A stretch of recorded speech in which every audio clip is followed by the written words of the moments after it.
President Trump just ended a major visit to China, with Iran dominating the talks. Since China is Iran's top oil buyer, Trump signaled that separating Beijing from Tehran could help end the war, while warning military plans are ready if diplomacy fails. Meanwhile, Israel is launching a major lawsuit against the New York Times over an op-ed accusing IDF soldiers of sexual violence. Stay tuned, Jerusalem Minute is next. Welcome back to Jerusalem Minute here on JNS TV. My name is Josh Haston alongside Alex Trayman. Alex, good to see you back in studio. I want to talk about your trip a little bit later, but first, let's focus on President Trump's trip to China this past Friday, insisting relations with Beijing are improving despite sharp differences about Iran, Taiwan, trade, and other issues. U.S. officials urging China to press Iran to end the war, restore freedom of navigation there. What do we know about the president's trip, specifically right now as it relates to Iran, of course, affecting Israel very much? Well, I think really important to understand that on Trump's global chessboard, that China sits on the other side of that chessboard. A lot of the moves that are being made in the Middle East, in Venezuela, elsewhere, in some way, shape, or form relate to China. There's a lot for Trump to discuss. There was no coincidences that Trump went to China with quiet in Iran, that there's not going to be a renewed military operation until Trump is back inside the United States, and that visit is in the rearview mirror. Certainly Taiwan, tariffs, these are issues of utmost importance. In some way, the issue of Iran wasn't necessarily the one that Trump wanted to have to deal with. But obviously, the Straits of Hormuz being closed, that affects China much more than it affects the United States.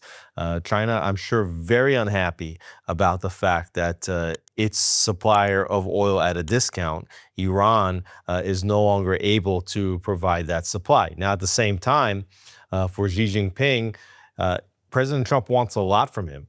So when he's looking at his global chessboard and all the issues that Trump may be looking for accommodations on, Iran is probably the easiest one to give an accommodation regarding, because Iran is destroyed, right? Trump took that piece off the board. And at this point, China is not going to go out of their way to try to salvage a piece of the board here. I mean, it's like sunk costs here. It's putting money into a depreciating asset, which I don't think that China was going to do. So it gives Xi Jinping an opportunity to give on that one issue, and maybe that hurts Trump on some of the other issues because Xi Jinping is giving on this issue. So certainly it does relate to what happens with the Straits of Hormuz. We want to see what will happen there. China has an interest in getting that open, and the statements that we heard from him are along the lines of wanting to help out President Trump and get an end to this conflict, a conflict that China definitely wants to end sooner than later. So the president actually said that China pledged not to send military equipment to Iran, saying this was a big statement. And let's check out this clip. He said he's not going to give military equipment. That's a big statement. He said that today. That's a big statement. He said that strongly. But at the same time, he said, they buy a lot of their oil there, and they'd like to keep doing that. He'd like to see Hormuz Strait opened. So the president saying that, hold on a second. I don't know if did that video go with what I said? It's okay. Just all right. I want to talk about it. We'll talk about it? Okay. So again, do we trust that China is going to back away from the Iranian orbit at this juncture? Well, if you look at what Trump said that Xi Jinping pledged, which is not to send weapons into Iran. So it's easy for Xi Jinping to say to Trump, and what I want from you in return from that is not to send weapons to Taiwan, which America had been sending lots of weapons to create deterrence against China from invading into Taiwan, which for America is in many ways a much more important, serious issue than the Iran issue. So, if China has a goal of seeing less U.S. weapons shipped to Taiwan, then it's pretty easy for them to turn around and say, hey, this is what we want, and we won't send weapons over to Iran. At the same time, Alex, the president on Truth Social this past Friday suggesting that military decimation of Iran is to be continued, perhaps alluding to the fact that we may be seeing the U.S. potentially with Israel at the same time striking Iran. President also said perhaps he would agree to a 20-year freeze in the Iranian nuclear program. Let's check out this clip. 20 years is not enough for you. It's got to be a perfect. No, 20 years is enough, but the level of guarantee from them is not enough. In other words, it's got to be a real 20 years.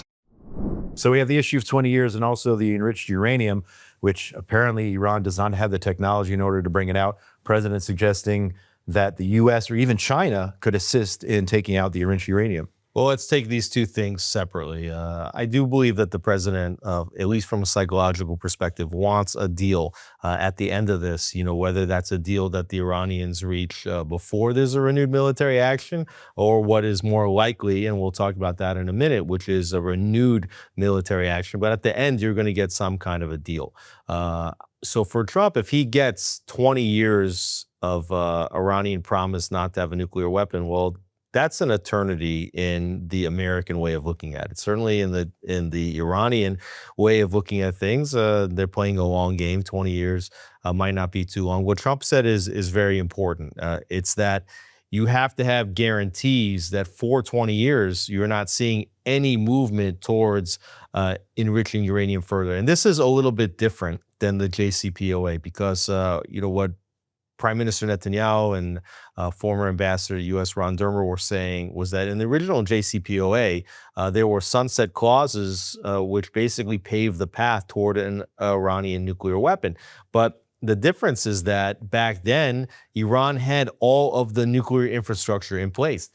It was known that they already had enriched uranium up to 60%, which could be very quickly advanced to weapons grade 90% enrichment. So for Trump, what he's saying is, okay, we'll take 20 years, but the reason why we'll take 20 years is because Iran has no nuclear program. All of the nuclear facilities have been destroyed. All the nuclear scientists, the head nuclear scientists, have been assassinated. So in 20 years' time, they would have to start from scratch. Now, at the same time, Iran can promise, that they won't do anything for 20 years. Israel can turn around and say, fine, there's a deal for 20 years. But if after 20 years we see you starting to build your nuclear program again, we're going to hit it again. So, a 20-year, if you get a 20-year ceasefire and a 20-year guarantee where the United States, the IAEA, Israel can be sure that Iran is not making a nuclear program, then you take that deal right now because that's what's on the table. And you hope that at the end of 20 years' time, with them not having any nuclear program, you can turn around and threaten once again to put on very sharp sanctions if they're going towards nuclear weapons. So you hope that at the end of 20 years, that you can have enough leverage and incentives that they won't return to a nuclear program. So, Alex, with all of that going on in the background, practically speaking, here and now, we were told over the weekend, reports indicating that Israel and the U.S. are carrying out their most intense preparations yet to renew attacks on Iran, possibly as soon as this week. What do we know? What can we verify? What's going on here? Well, there's a lot of chatter. We're seeing news articles in various outlets, some of which, you can not trust, some of which you can piece together. But you do hear statements from Israeli officials that they believe that war is imminent. And for Trump, obviously, the first and the most important goal is to renew the flow of ships through the Straits of Hormuz and to renew it permanently without any Iranian tolls in those straits, without any Iranian threat to harm ships with speedboats or other methods. So the first operation is going to definitely be to eliminate all those speedboats, to make sure that the ships can flow in and out of the Straits of Hormuz, because Trump cannot leave the situation like that. He could decide to give up on the nuclear issue.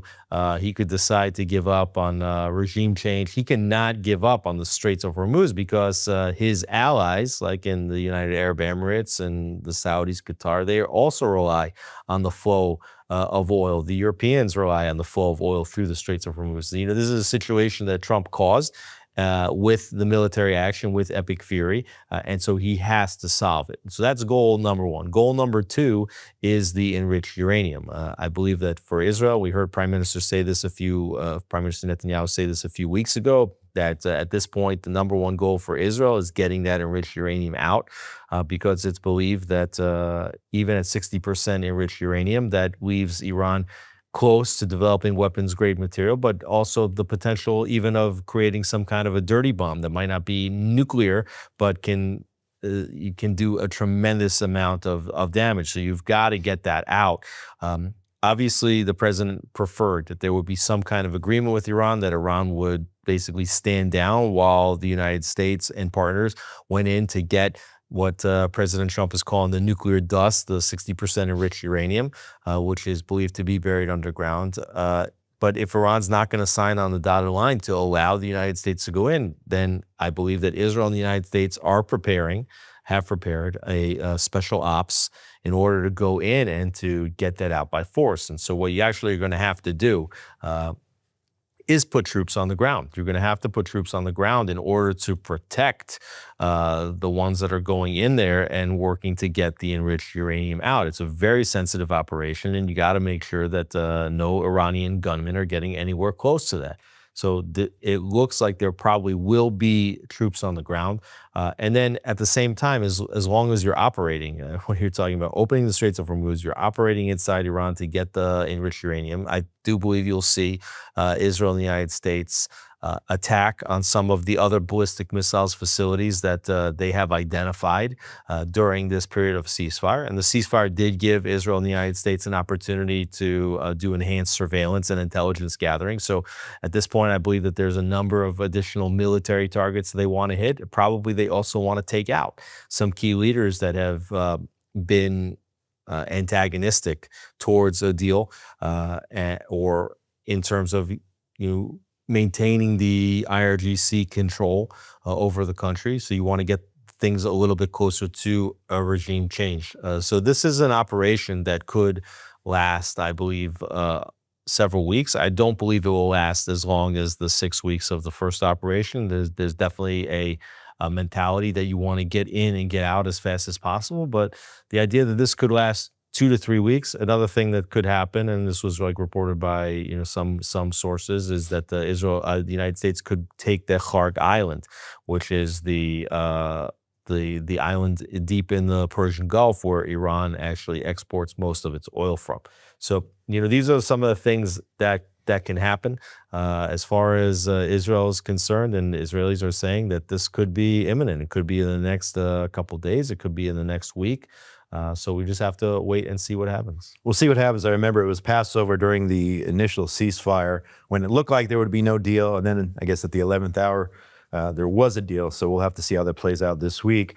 You're not going to be able to get to a deal unless there's very, very strong military pressure. I mean, Prime Minister Netanyahu said that you have to negotiate under fire. And I would tend to agree with that assessment. But here, President Trump, he opted for the ceasefire, but there's a very real threat of renewed military action. So it's only when the military threat is very, very potent and imminent, and your finger's basically on the button, that's when you potentially can reach some kind of agreement. And I don't speak for all Israelis, but I know that many Israelis would be willing to go back to the bomb shelters if it meant an extremely diminished Iranian threat, especially the nuclear threat, the ballistic missiles and all that. We're a resilient people, so we'll see what happens this week. At the same time, Alex, you mentioned a few minutes ago the UAE. All these reports came out over the last several days that Prime Minister Netanyahu and his staff visited the UAE during the war with Iran. We were then told that the IDF chief of staff, the heads of the Shin Bet, I believe, the Mossad, all visited the UAE in the midst of the Iranian war. This is all coming out over the last several days. What do we know about these visits? How significant are they? What was discussed?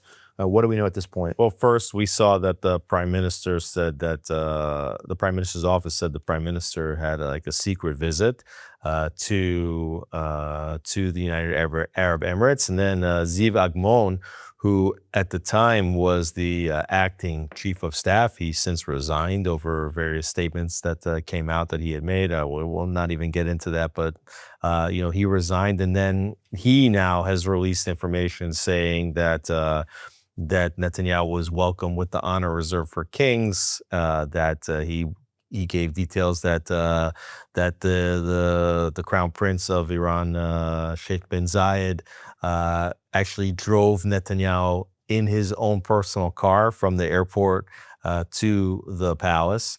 Also, it's been revealed that Israel during that trip promised a battery of Iron Dome interceptors, and it had been reported previously that Israel may have sent a battery of Iron Dome, which I think was an incredible gesture and something that Israel, they need all the Iron Dome that they have, but the United Arab Emirates actually took more targets from Iran than Israel did. So for Israel to be able to provide that technology over to the United Arab Emirates is a very important gesture that probably saved lives inside the United Arab Emirates. And the trip itself, I think, really demonstrates how some of these Arab countries are looking toward Israel. There have been earlier reports, and I saw this like in the Times of Israel. They had a whole feature about how all the countries in the Middle East were angry at Israel because of this war. These countries wanted Israel to do what they did. They want the United States to finish this job. And so hosting Netanyahu, I think, is a very important gesture, which just demonstrates Netanyahu's stature within the greater Middle East and how these countries are turning towards Israel. A very, very good sign to see this level of collaboration, and that the Abraham Accords, the normalization agreement signed between the UAE as well as Bahrain and Israel, that they are holding firm amidst this conflict. Alex, switching gears here, you and I both know very well the importance of the media battle taking place, getting the facts right. That's why Janus exists. Yet the New York Times several days ago ran an op-ed by Nicholas Kristof, one of their contributors there, one of their senior contributors, with all these allegations against Israel, including Israeli dogs raping Arab prisoners in the jails. Israel is turning around and suing the New York Times over that column. Prime Minister Netanyahu, Foreign Minister Gideon Sa'ar announcing this past Thursday initiation of a lawsuit against the New York Times for publishing, well, not all the news that's fit to print, what they called one of the most hideous and distorted lies ever published against the state of Israel. And this is where we stand right now. So there's a lot to unravel here. The first is the timing of this story. Okay, Israel released a very voluminous report about sexual abuse that took place on October 7th with thousands of witnesses and pictures and videos and documented footage, demonstrating the levels of sexual violence that was committed by Hamas on October 7th. So it's no surprise that the very same week that Israel has this full report on the scope and level of sexual abuse committed by Hamas, that Nick Kristof is going to come out with a story in the New York Times saying that actually sexual abuse is being committed by Israel. It's there to completely distort, distract away from the actual report that Israel came out with. Now, Nicholas Kristof's column basically has 14 sources. Apparently, there was very little fact-checking. Those 14 sources have been known to give bad information, and that these are some of the organizations that were quoted were notorious anti-Israel organizations. And then I think that the fact that Kristof went on to say that the dogs actually were collaborating in the sexual abuse was a gift, because if he didn't say it, then I think that it would be much harder for Israel to deflect away from what Nicholas Kristof did. But the fact that he went so far, he basically created what Israelis are calling one of the worst blood libels in modern history. But this has been a whole period of blood libels. The claim of genocide is a blood libel. That is exactly what that is. It's a blood libel to blood. Israel's committing a genocide in Gaza. That Israel's the one committing the sexual abuse. What does it mean that the foreign minister and the prime minister announced a lawsuit? We have to see what that looks like. We don't know what are the mechanisms for a state to sue a reporter or a publication. So we have to wait and see. if this lawsuit actually goes ahead, and what could potentially be the reward or the punishment for such a calm. Listen, we've heard in the past how Israel was accused, or the Mossad specifically, of training dolphins to be spies for Israel. We've heard of Israel using some sort of space laser system, all these types of hideous libels, but this probably takes the cake here, that Israel trained these dogs to rape prisoners. But, the New York Times, I actually saw a protest outside the offices of the New York Times the other day against their coverage, against this column. So and I was looking at, the New York Times, they posted this article on X, and I'm reading through the comments, and then, somebody goes through in one of the comments, I don't remember who, and I don't remember if it's a credible source, but somebody said, they put up screens inside the State Taman prison in order to shield the camera's view of sexual abuse taking place behind those screens. right. So you don't have any footage of any sexual abuse taking place. So somebody claims that behind that was sexual abuse, but you don't have any real evidence of that. So it's just this is inverting. It's an inversion. What happens is that, and we see this, progressives do this, Hamas does it. Whatever they do to you, they accuse you of doing to them, and that's what this is. Yeah, absolutely. And the timing, I'm glad you pointed that out, very significant. But that's the New York Times for you. Let's talk about, Alex, we're in election season here in Israel, and right now we'll see how it will develop over the course of this week. But there's a bill in place to dissolve the Knesset and go to elections. It'll still take 90 days, give or take. Ultra-Orthodox party said they had lost trust in the premier. You had Ofer Katz, Prime Minister Netanyahu's coalition whip, submitting a bill this past Wednesday to actually dissolve the Knesset. We know elections have to happen by October by law.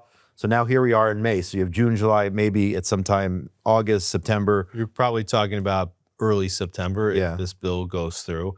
Is there any big difference between October, September, or this was like Prime Minister Netanyahu saying, this is the ultimate time? Yeah, I think that there's His party. There's a few reasons why Prime Minister Netanyahu may want at this point to get to an election that is essentially almost 2 months earlier, right? The election is scheduled for October 27th. If this election takes place, it would probably be the beginning of September, right around the Rosh Hashanah holiday, probably right before Rosh Hashanah. And there could be a few reasons why, for the prime minister, this is a better situation. First of all, as you mentioned, we're now beginning the election season. So what are we starting to see? We're seeing the discourse become very toxic. We're starting to see these toxic and awful billboards be put up. And how long the country has to deal with this is something to think about. There could be big advantages of saying, let's just pull the Band-Aid off and let's get the election over as fast as possible, right? So that we only have to have this situation for another 90 days instead of another 150 days. Right.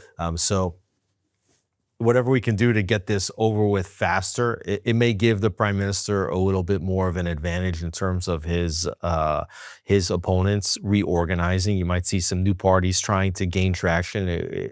Those extra 50, 60 days could give a new party more time to get more votes. So the prime minister probably looking at the current political map and saying, let's get this done. Now, for the Haredim, right, these ultra-Orthodox parties, they are getting hit so hard in the public over the whole issue of the draft law, and they're looking for ways of having their youngsters avoid serving in the military. Now, the whole country, I think, except for the Haredim, is united from right to left that every eligible male should be required to serve in the military. How could it be that some soldiers, especially other religious soldiers from the national religious community, the Dati Leumi community, are serving 300, 400 days in front-facing combat operations, and these other religious guys are sitting at home. We actually just read in the Torah portion this week,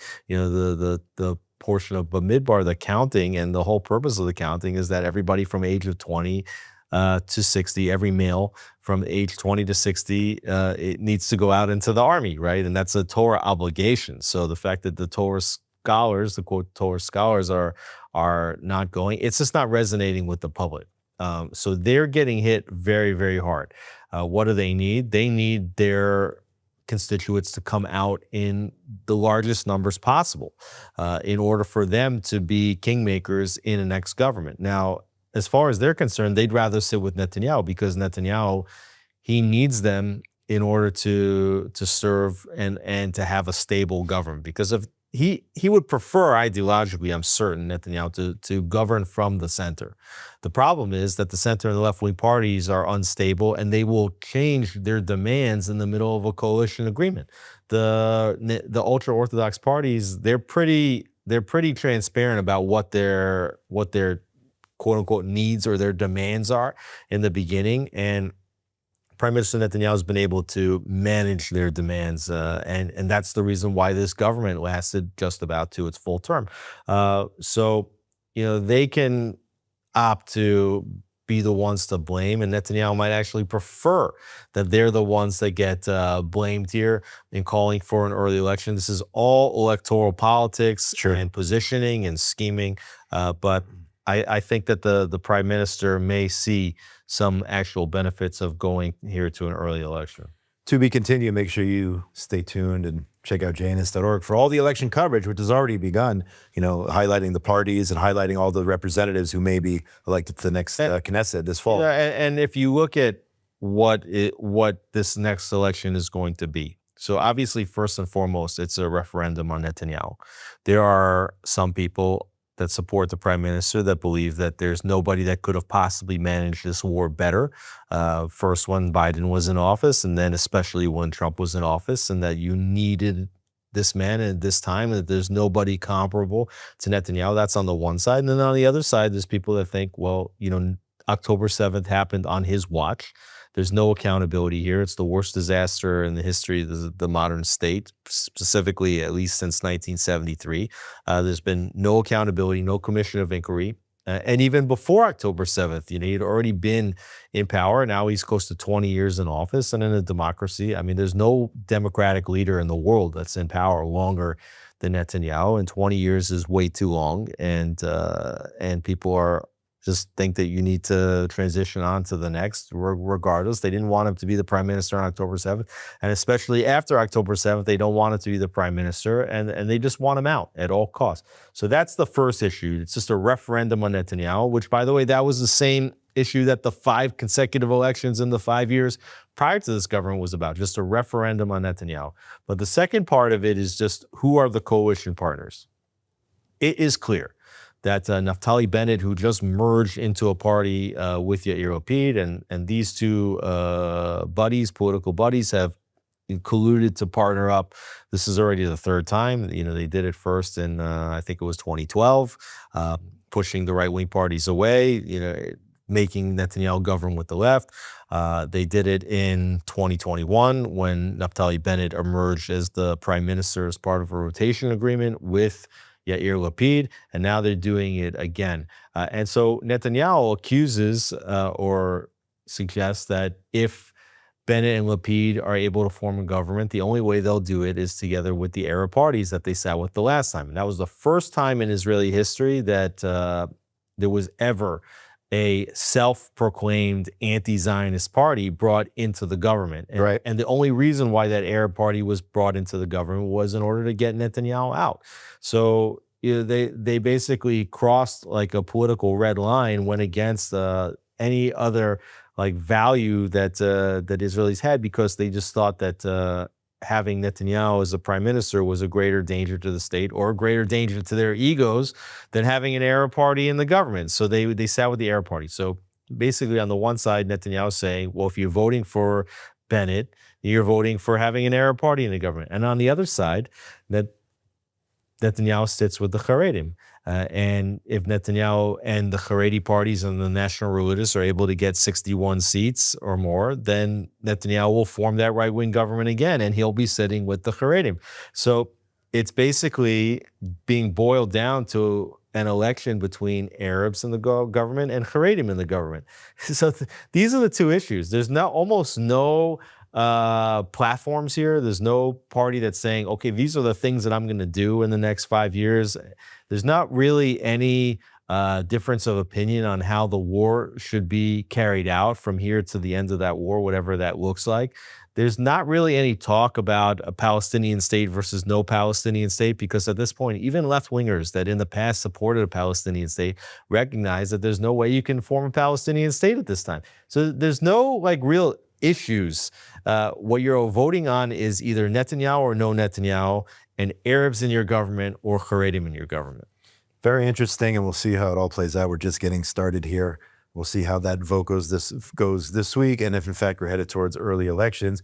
At the same time, we still have a ceasefire down in Gaza, more or less. U.S. Ambassador to Israel, Mike Huckabee, this week saying that Israel may have to disarm Hamas on its own amid growing indications the Islamic terror group is reasserting its control over Gaza. Hamas, time and time again, we've talked about this, saying they will not disarm. Who's going to actually do the disarming? I don't know. It may end up that the only entity willing to do it will be the IDF. If that happens, one thing that I hope, pray, and insist must also accompany that is that the world can't condemn Israel for doing what it didn't have the courage to do, and that's taking Hamas down. So if Israel ends up being the only entity willing to do what everyone agrees must happen for there to be a future of Gaza, then I would just hope that the world will thank Israel rather than condemn them. So the question is, where would the United States be in all this if Ambassador Huckabee is saying Israel's going to have to go at it alone? Is he hinting that President Trump has had enough of Gaza, working on other things?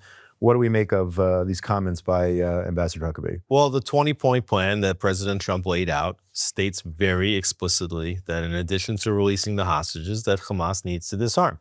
What Ambassador Huckabee is saying is what everybody knows, that the only force that could possibly disarm Hamas is the IDF. Hamas is not going to voluntarily lay down its arms. They're in survival mode. Their arms are what keeps their control over the population. And what else has become clear is that, and maybe this is very fortunate for Israel, that there's no other troops around the world that are going to be willing and able to disarm Hamas. The only country that wanted to send troops over to Israel to be part of this international stabilization force was Turkey. And what Turkey would hope to do is to actually prevent the disarming of Hamas. They say, let's go in and let's get our own foothold here. Basically, that would be bolstering Hamas's military presence in Gaza. So Israel vetoed that. Israel says, well, there's not going to be any Turkish troops on the ground inside the Gaza Strip. So there's no other countries that are going to be willing and able. Indonesia once at one point suggested it could send troops, but there would certainly not be a mission to disarm Hamas. They don't want to be engaging in firefights with Hamas. They might, okay, we're going to be there to oversee the facilitation of humanitarian aid. So the IDF is the only player, the only entity. It said, and Huckabee said this, the only entity willing to do it will be the IDF. But then again, I think we discussed this last week. The question is, what is the gain if the IDF goes into Gaza again? Right now, you have a situation where the 20-point plan takes responsibility for what's happening in Gaza away from the state of Israel. There's not a lot of diplomatic pressure or international pressure on Israel right now. There's not headlines every day regarding the situation in Gaza. And that's a good thing for Israel because, if you start to get those headlines once again, what's going to happen? The IDF goes in, Hamas hides among the civilian population, firefights take place. All of a sudden, you start hearing renewed reports about growing death counts in the Gaza Strip, the unverifiable death counts saying women and children are being killed. And then you get all these headlines, and then you get the Europeans and others talking about boycotting Israel and potential arms embargoes, which Israel can't really afford. Then you have a situation potentially where the ICC, the International Criminal Court, starts to renew arrest warrants, something that Israel doesn't want. And then at the same time, you're going to lose soldiers. I mean, this is the biggest threat. You have a booby-trapped Gaza Strip. And then what's the gain? If you do disarm Hamas, sure. Does that remove a threat? It removes a threat. Are you going to be able to remove all the guns from Gaza? No, you'll never find all the guns.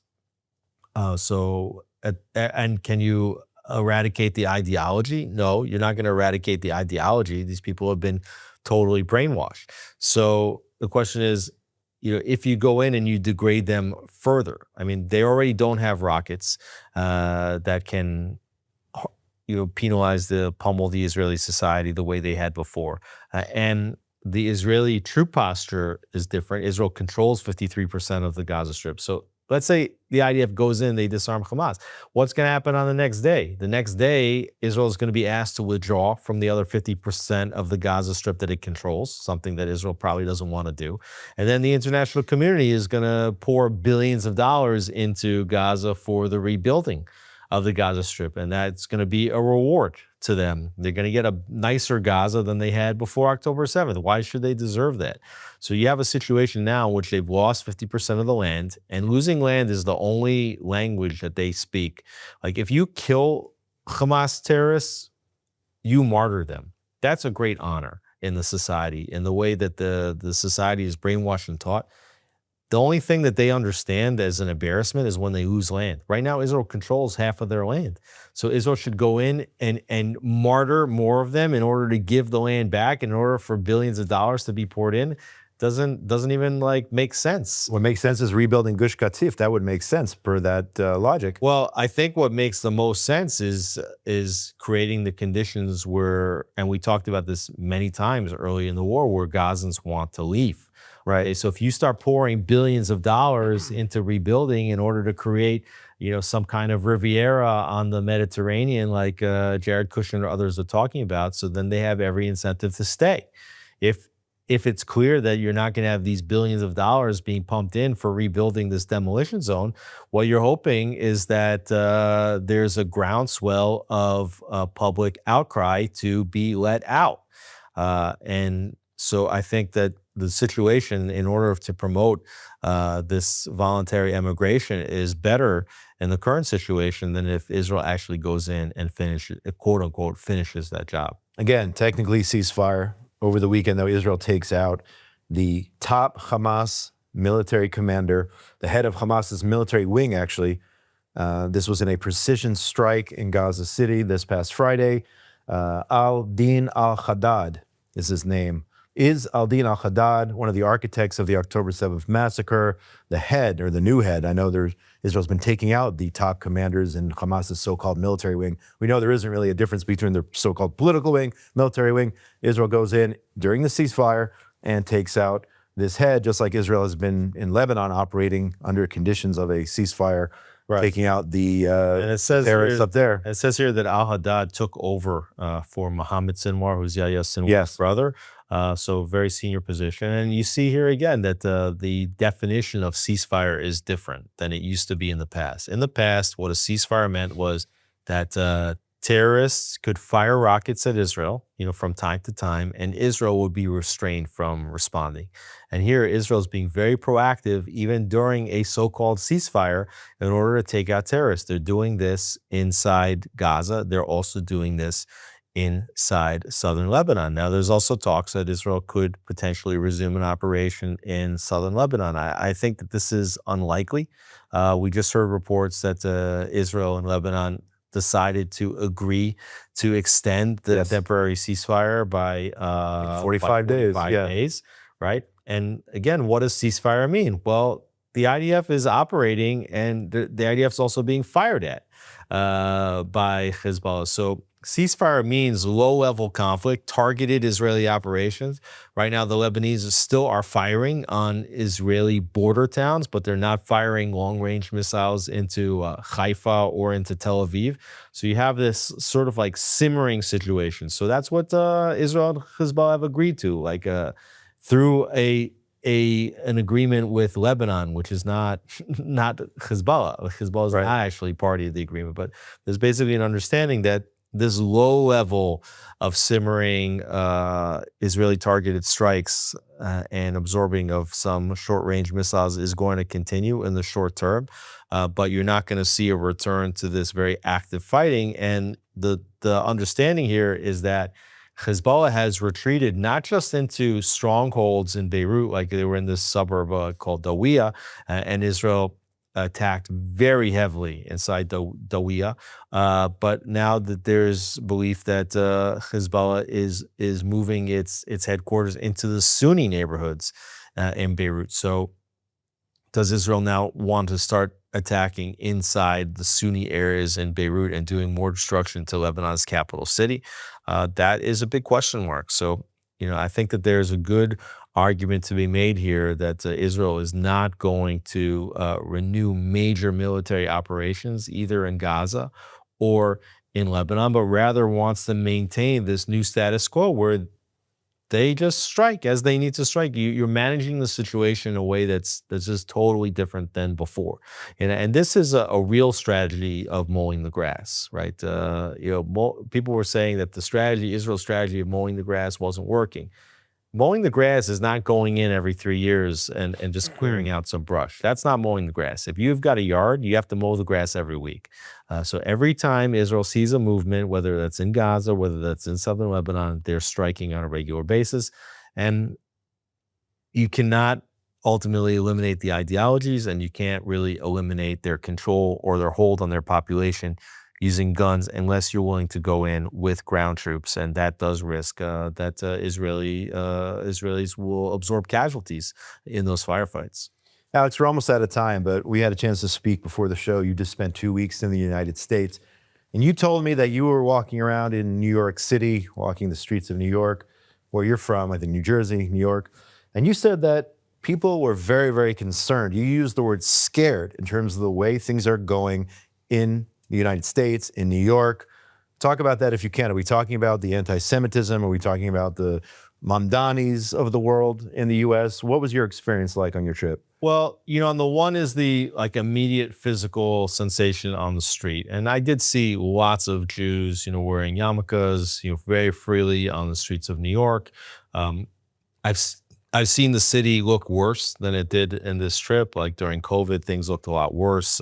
Maybe a year and a half ago, I was in New York City and you saw a lot more migrants walking around the streets. And so for whatever reason, there's less migrants on the streets right now. So the situation feels a little bit calmer, but in talking to people, and I spoke in many different events, on the Upper East Side and in Scarsdale, and I had a lot of meetings, dozens of meetings with I would say prominent Jews in New York, and they tell me that the mood is very afraid, and they are worried about Mamdani and his policies. In particular, there was a regulation passed in New York City now, which says that protesters are not allowed to be closer than 25 feet from a synagogue, a house of worship, a Jewish house of worship.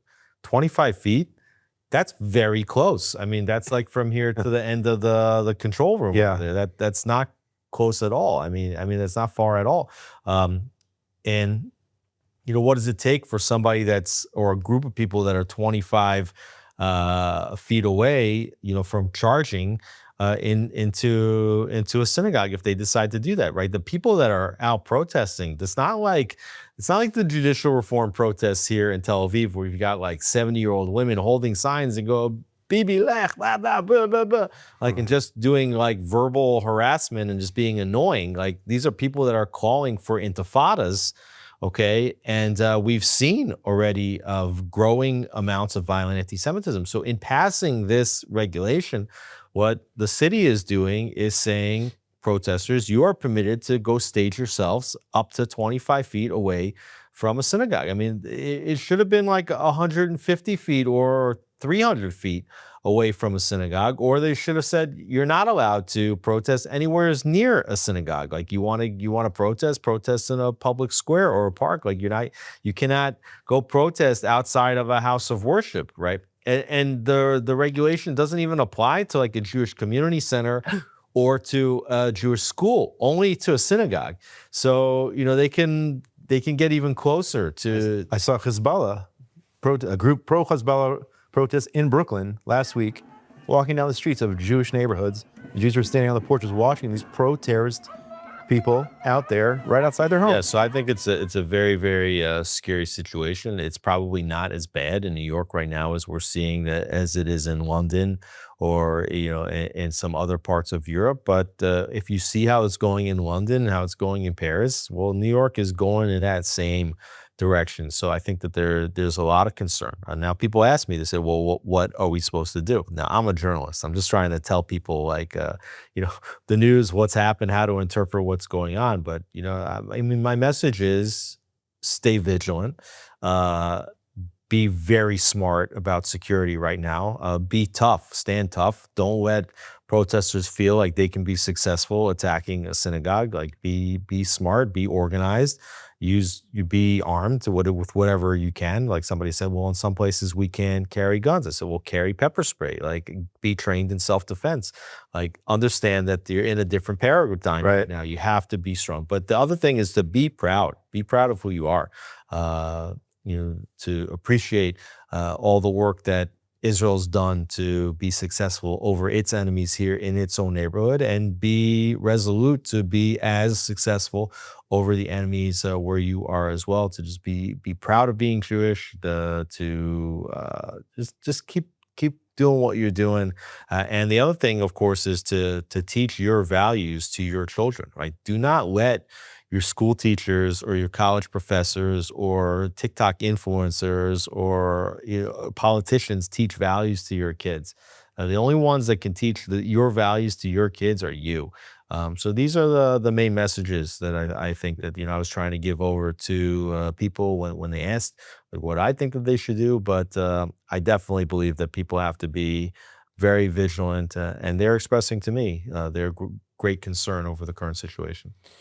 Concerning, no doubt about that. To our brothers and sisters across the ocean, be safe. On that note, Alex, welcome back. Great to have you back. Alex Trayman, CEO of JNS. Josh Haston here, correspondent for JNS News. Thank you for joining us on another edition of Jerusalem Minute here on JNS TV. Make sure you go to all the great programming offered by JNS TV. Give us a super thanks and subscribe. Also go to jns.org for all the latest breaking news from Israel, the Middle East, and the entire Jewish world. I want to thank the people behind the scenes here who make this all happen. And we'll see you next week on Jerusalem Minute here on JNS TV.